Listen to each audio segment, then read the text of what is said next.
Chapter 12. A Dreadful Discovery. About a week after he and Lina had seen the man come out of the mysterious door, Dune was assigned to fix a clog in Tunnel 207. It turned out to be easy. He undid the pipe, rammed a long thin brush down it, and a jet of water spurted into his face. Once he'd put the pipe back together, he had nothing else to do, so he decided to go out to Tunnel 351 and take another look at the locked door. It was strange, he thought, that no announcement about a way out of Ember had come.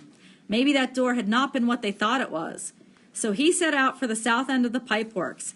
When he came to the roped-off passage in Tunnel 351, he ducked in and walked along through the dark, feeling his way. He was pretty sure the door would be locked as usual. His mind was on other things.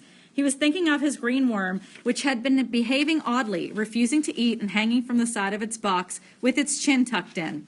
And he was thinking about Lina, whom he hadn't seen for several days. He wondered where she was. When he came to the door, he reached absently for the knob, and what he felt startled him so much that he snatched his hand back as if he'd been stung. He felt again carefully. There was a key in the lock. For a long moment, Dune stood as still as a statue. Then he took hold of the doorknob and turned it. Very slowly, he pushed on the door. It swung inward without a sound. He opened it only a few inches, just enough to peer around the edge. What he saw made him gasp. There was no road or passage or stairway behind the door. There was a brightly lit room whose size he could not guess at because it was so crowded with things. On all sides were crates and boxes, sacks and bundles and packages. There were mounds of cans, heaps of clothes, rows of jars and bottles, stacks of light bulb packages. Piles rose to the low ceiling and leaned against the walls, blocking all but a small space in the center. In that small space, a little living room had been set up. There was a greenish rug, and on the rug, an armchair and a table. On the table were dishes smeared with the remains of food, and in the armchair, facing Dune, was a great blob of a person whose head was flopped backward, so that all Dune could see of it was an upthrust chin. The blob stirred and muttered, and Dune, in the second before he stepped back and pulled the door closed, caught a glimpse of a fleshy ear, a slab of gray cheek, and a loose, purplish mouth. That day, Lina had more messages to carry than ever. There had been 5 blackouts in a row during the week. They were all fairly short. The longest was 4.5 minutes. Lina had heard. But there had never been so many so close together. Everyone was nervous. People who might ordinarily walk to someone's house were sending messages instead. Often they didn't even come out into the street, but beckoned to a messenger from their doorway. By 5 o'clock, Lina had carried 39 messages. Most of them were more or less the same. I'm not coming to the meeting tonight, decided to stay home. I won't be in town and to work tomorrow. Instead of meeting me in Clothing Square, why don't you come to my house? The citizens of Ember were hunkering down, burrowing in. Fewer people stood around talking in groups under the lights in the squares. Instead, they would pause briefly to murmur a few words to each other and then hasten onward. Lina was on her way home to Mrs. Murdo's. She and Poppy had moved in with all their things. When she heard rapid footsteps, startled, she turned and saw Dune racing toward her. At first, he was out of breath. He couldn't speak. What is it? What is it? Said Lina. The door, he panted. The door in 351. I opened it. Lina's heart leapt. You did? Dune nodded. Is it the way out? Lina whispered fiercely. No, Dune said. He glanced behind him, clutching Lina's arm. He pulled her into a shadowy spot on the street. It doesn't lead out of Ember, he whispered. It leads to a big room. Lina's face fell. A room? What's in there? Everything. Food, clothes, boxes, cans, light bulbs, stacks of them. Everything. Piles and piles up to the ceiling. His eyes grew wide. And someone was there, in the middle of it all, asleep. Who? A look of horror passed over Dune's face. The mayor, he said, conked out in a big armchair with an empty plate in front of him. The mayor, Lina whispered. Yes, the mayor has a secret treasure room in the pipeworks. They stared at each other, speechless. Then Dune suddenly stamped hard on the pavement, his face flushing red. That's the solution he keeps telling us about. It's a solution for him, not the rest of us. He gets everything he needs, and we get the leftovers. He doesn't care about the city. All he cares about is his fat stomach. Lina felt dizzy, as if she'd been hit on the head. What will we do? She couldn't think. She was so stunned. Tell everyone, said Dune. He was shaking with anger. Tell the whole city the mayor is robbing us. Wait. Lina put a hand on Dune's arm and concentrated for a minute. Come on, she said at last. Let's go sit in Harkin Square. I have something to tell you, too. At the north end of Harkin Square stood a circle of believers, clapping their hands and singing one of their songs. Lately, they seemed to be singing more loudly and cheerfully than ever. Their voices were shrill. Coming soon to save us, they wailed. Happy, happy day! Near the gathering hall steps, something unusual was happening. 20 or so people were pacing around and around, carrying big signs painted on old planks and on big banners made of sheets. The signs said, "What solutions, Mayor Cole?" and "We want answers." Every now and then, the demonstrators would yell these slogans out loud. Lina wondered if the mayor was paying any attention. Dune and Lina found an empty bench on the south side of Harkin Square and sat down. "Now listen," said Lina.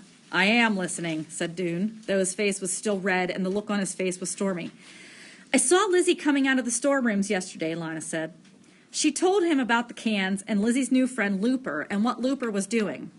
Dune pounded his fist on his leg. "That's 2 of them doing it then," he said.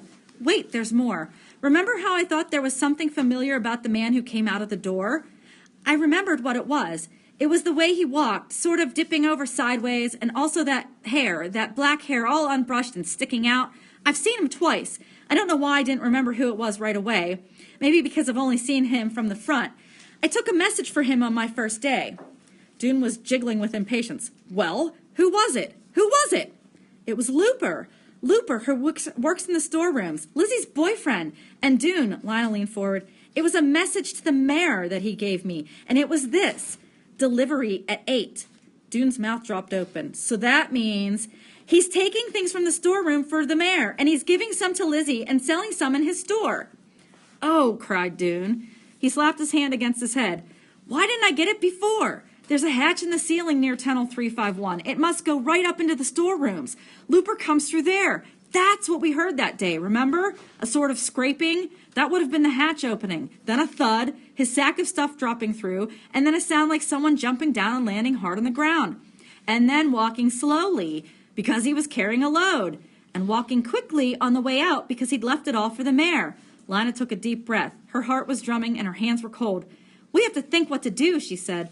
"If this were an ordinary situation, the mayor would be the one to tell." "But the mayor is the one committing the crime," said Dune. "So then we should tell the guards, I guess," said Lina. "They're next in authority to the mayor, though I don't like them very much," she added, remembering how she'd been so roughly hustled down the stairs from the roof of the gathering hall, especially the chief guard. "But you're right," Dune said. "We should tell the guards. They'll go down into the pipeworks and see for themselves that we're telling the truth. Then they can arrest the mayor and have all the stuff put back in the storerooms. And then they can tell the city what's been going on." "That's a much better idea," said Lina. "Then you and I can get back to what's more important." "What?" "Figuring out the instructions. Now that we know that door we found wasn't the right one, we have to find the right one." "I don't know," said Dune. "We might be all wrong about those instructions. They could just be about some old pipeworks tool closet." He made a sour face. "Instructions for Egriston. Who's Egriston? Or Iggersman? Or whoever it was? Why couldn't he have just been a especially stupid pipeworks guy who needed instructions to find his way around?"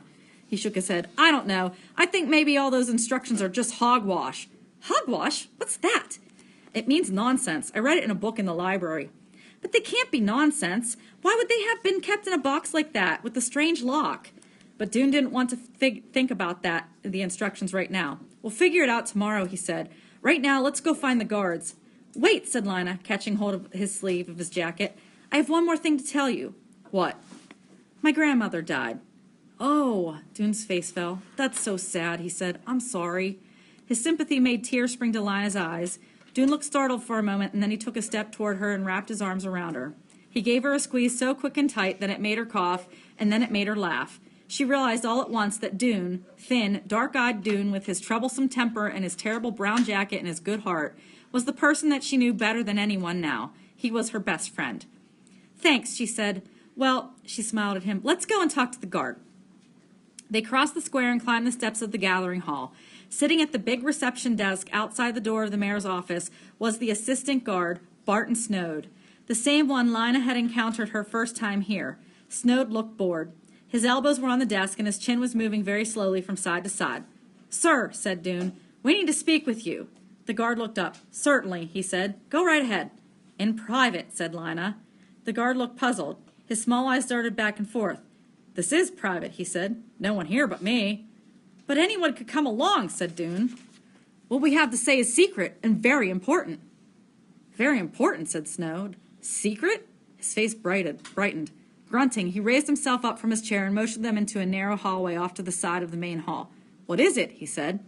They told him. As they spoke, interrupting each other to make sure they got in all the details, the guard's eyebrows gradually lifted higher and higher over his eyes. You saw this room, he said. This is true? Are you sure? He was chewing faster now. You mean the mayor? You mean the mayor is... At that moment, a little way down the hall, a door opened. Through it came 3 more guards, including, Lina spotted him by his beard, the chief guard. They strode forward, talking to each other in low voices, and as they passed, the chief guard threw a quick glance at Lina. Does he recognize me, Lina wondered. She couldn't tell. Barton Snow finished his sentence in a husky whisper. You mean the mayor is stealing? That's right, said Dune. We thought you should be informed because who else can arrest the mayor? And once you've done that, the guards can put all the things he's stolen back where they came from.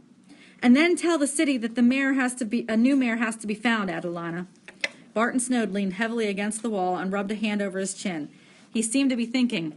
Something must be done, he said. This is shocking, shocking. He started back toward his desk and Dune and Lina followed. I will make a note, he said, taking a pencil from the desk drawer. Lina watched as he wrote slowly on a scrap of paper. Mayor stealing, secret room. When he'd finished, he'd let out a satisfied breath. Very good, he said. Action will be taken. You may be sure. Some sort of action, quite soon. Good, said Dune. Thank you, said Lina, and they turned to leave. The 3 guards were standing by the main door of the gathering hall as Dune and Lina went out. The chief guard moved aside to make way for them, and they went through the door and out onto the wide front steps. Lina glanced over her shoulder.